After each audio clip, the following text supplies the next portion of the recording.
सभी को सादर नमस्ते। वैदिक इनसाइट्स सीरीज के तीसरे वीडियो में आप सबका स्वागत है। आज हम ऐसा कार्य करेंगे जो न भूतो न भविष्यति, जो पहले कभी नहीं हुआ और आगे होगा इसका पता नहीं, किंतु ऋषियों के समक्ष यह कार्य तुच्छ है। आज हम मॉडर्न साइंस को आधार बनाकर ईश्वर के बनाए गए एक विशेष कृति को समझने का प्रयास करेंगे, और वह है engineering architectural model of inner subconscious subtle matter. तो आज का वीडियो बहुत इंटरेस्टिंग होने वाला है। आइए प्रारंभ करते हैं।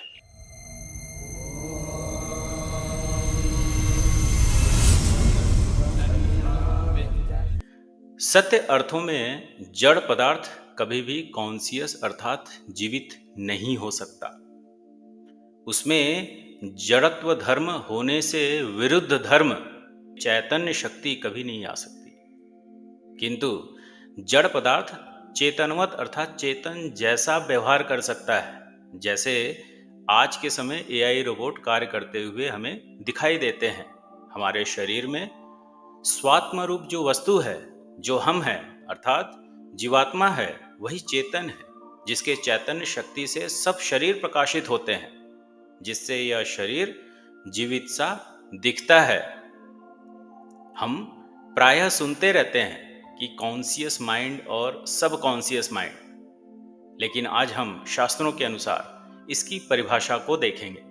तो शास्त्रों के अनुसार कॉन्शियस माइंड की परिभाषा बनेगी, जीवात्मा जब बुद्धि से कुछ निर्णय लेता है, अर्थात जब शरीर जीवात्मा के वश में है, तभी उसको कॉन्शियस माइंड हम कहेंगे। और सब कॉन्शियस माइंड उसको कहेंगे जो हमारे पूर्व के संस्कारों के अनुसार स्वयं कुछ मन कार्य करने लगता है, जैसे अनायास किसी प्रॉब्लम को सॉल्व कर लेना, जैसे एक्सपीरियंस्ड इंजीनियर्स करते हैं। जैसे वाहन को चलाते समय एक समय में कई कार्य करना, बात भी करना, ब्रेक भी लगाना, एक्सीलरेटर भी लगा लेना इत्यादि, यह सब कॉन्शियस माइंड से होते हैं। तो माइंड अर्थात मन एक समूह है, मनस, अहंकार और बुद्धि का। इसी को बनाने का विशेष पुरुषार्थ करेंगे। इसमें हम इंद्रिय, मनस, अहंकार, बुद्धि और चित्त के कार्य प्रणाली को समझने का प्रयास करेंगे। अभी के लिए ऐसा हमारा एजम्पशंस है कि अभी इसी क्षण एक अल्प गुणों से युक्त चिद्रूप जीवात्मा हमारे पास है, और इस आत्मा के पास निज शक्ति है कि वह विषयों का ज्ञान और भोग कर सकता है और उससे संबंधित कुछ कर्म भी कर सकता है। जैसे एक गुलाब के फूल को देख सकता है, उसके गंध से आकर्षित हो सकता है और उसे तोड़ भी सकता है, और कुछ समय के लिए यह एज्यूम किया हुआ है कि हम सभी के पास एक विशेष सामर्थ्य है अर्थात कैपेबिलिटी है कि उस जीव को एक सुसंस्कारित सूक्ष्म शरीर दे सकते हैं, जिससे वह जीव स्थूल शरीर प्राप्त करके निज शक्ति का प्रयोग कर पाए। तो यहाँ कुछ प्री एजम्पशंस दिए गए हैं। सोल, जिसको पुरुष हम कहेंगे, सोल ही ज्ञाता है अर्थात नोअर है, और इसका इनवर्ड एक्शन ही एकमात्र एक्शन है, अर्थात जीवात्मा कुछ जान सकता है, जबकि इसका जो आउटवर्ड एक्शन है कुछ भी नहीं है, नल है, वाइड है। इसके इतर यह भी अंडरस्टूड है कि एक इमेज सिग्नल, जिसको विषय कहते हैं, सोल अर्थात पुरुष तक एक मीडियम के माध्यम से ट्रांसमिट होता है, जिसे प्राण कहा जा सकता है, जिसको हम प्राण कहेंगे। अब इन एजम्पशंस पर आधारित एक हाइपोथेटिकल मशीन बनाने का हम प्रयत्न करेंगे। एक विषय से संबंधित डिटेल्स को रिट्रीव करने के लिए इंफॉर्मेशन का स्टोरेज होना बहुत आवश्यक है। यह एजम्पशन है कि हमारे पास एक स्टोरेज है जिसमें सभी पॉसिबल टाइप्स की इंफॉर्मेशन का एक कंप्रिहेंसिव रिपोजिटरी है, और एक इमेज, जिसको विषय हम कह रहे हैं, उसको पुरुष तक एक स्टोरेज डिवाइस के माध्यम से ट्रांसमिट किया जाता है, जिसे लॉजिक विद डीबी कनेक्शन कहा जा रहा है। यह जो डिवाइस है वह इमेजेस अर्थात विषय को प्रोसेस करने और सभी रेलिवेंट डिटेल्स को पुरुष तक एफिशिएंटली पहुंचाने की कैपेबिलिटी रखता है, जैसा आप अभी डायग्राम में देख सकते हैं। क्योंकि जीव जो पुरुष है वह अल्प है, अल्प सामर्थ्य वाला है, अर्थात वह कभी ईश्वर नहीं बन सकता।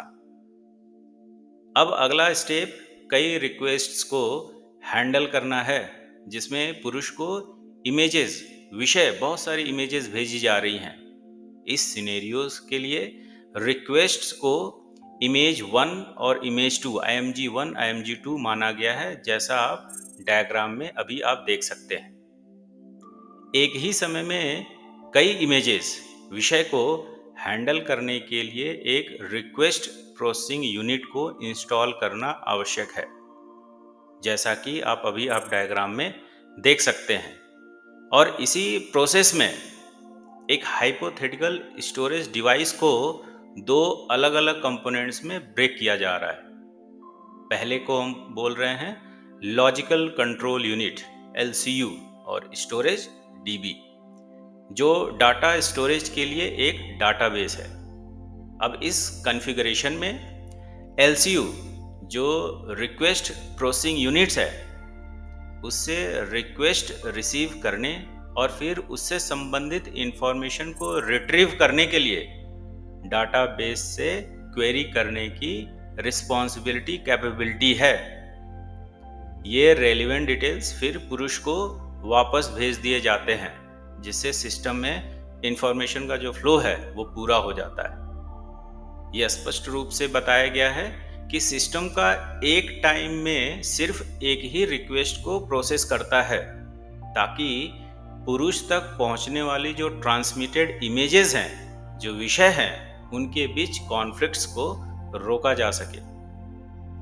और यह अप्रोच बिना किसी इंटरफेरेंस या एम्बिग्यूटी के इंफॉर्मेशन के स्मूथ और सिमलेस रिसेप्शन की गारंटी देता है। तो प्रोसेस का फ्लो दिए गए डायग्राम में इवेंट्स के सीक्वेंस में देखा जा सकता है, 2 to 3, 3 to 4, 4 to 5, और जो फिफ्थ लेवल है वह एरो पुरुष की ओर है। अब तक पुरुष RPU और LCU के माध्यम से ट्रांसमिट की हुई इमेजेस से डिराइव्ड रियल इंफॉर्मेशन को जान रहा था।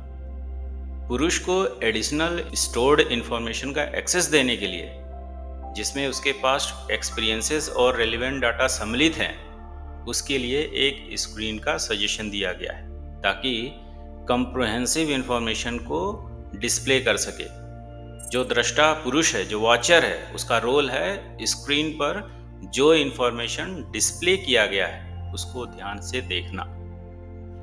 स्क्रीन को जानबूझकर एक एप्लीकेशन के रूप में डिज़ाइन किया गया है, जो एक मोबाइल टीवी की तरह दिखता है, और इसे वाइटल फोर्स, जिसको प्राणिक सिग्नल है, उसके यूज से पुरुष द्वारा एफिशिएंटली कंट्रोल किया जाता है। अब स्क्रीन और पुरुष के बीच जो कम्युनिकेशन है, जो कम्युनिकेशन प्रोसेस है, उसकी डिटेल्स पर डिस्कशंस के अगले स्टेजेस में बात की जाएगी। अब फ्लो को डायग्राम में इवेंट्स के सीक्वेंस से आप देख सकते हैं, 1 to 2, 2 to 3, 3 to 4, 4 to 5, 5 to 6 and 6 to पुरुष।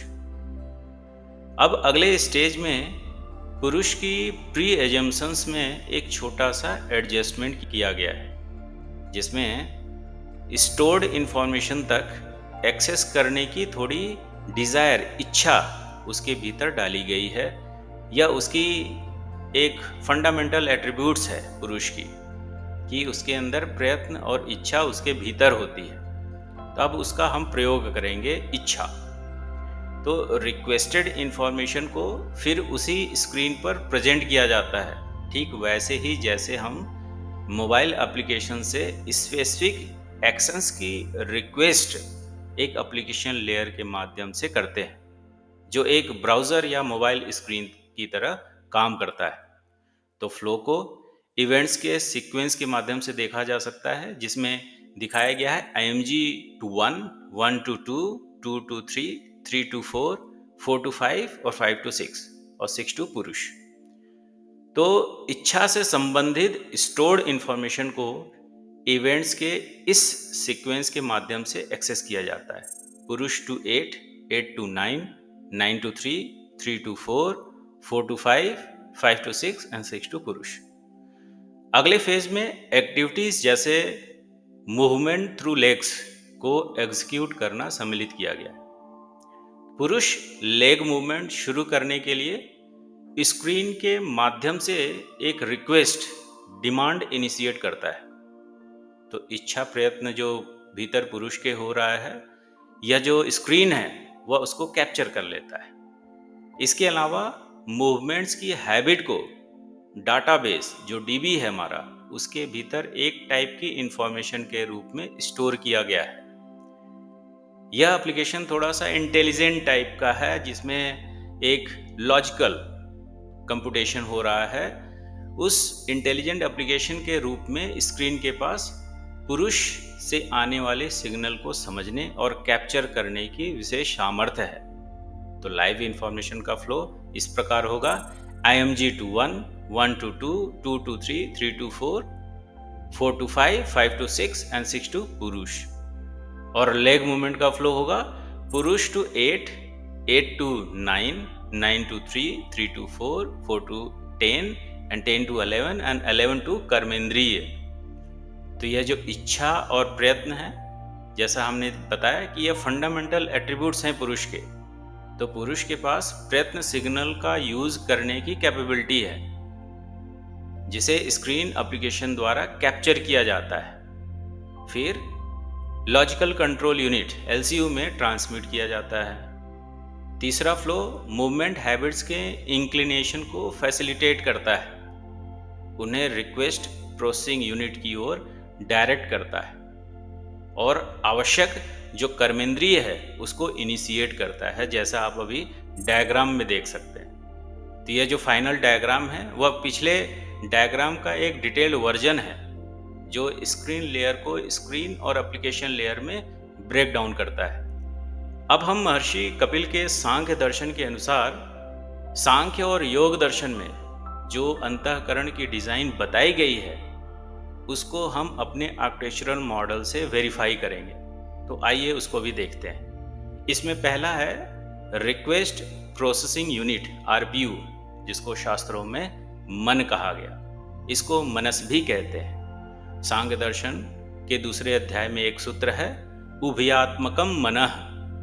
मन उभयात्मक है, अर्थात मन ज्ञानेंद्रिय और कर्मेंद्रिय दोनों के साथ कार्य करता है। और एक और सूत्र दूसरे अध्याय में आता है, क्रमशो अक्रमशश्च इंद्रिय वृत्ति ही, अर्थात ज्ञानेंद्रियां क्रमशः कार्य करती हैं, अर्थात एक बार में एक विषय को मन आगे पुरुष की ओर ले जाता है और इसकी गति अत्यंत तीव्र होने से हमें पता नहीं चलता।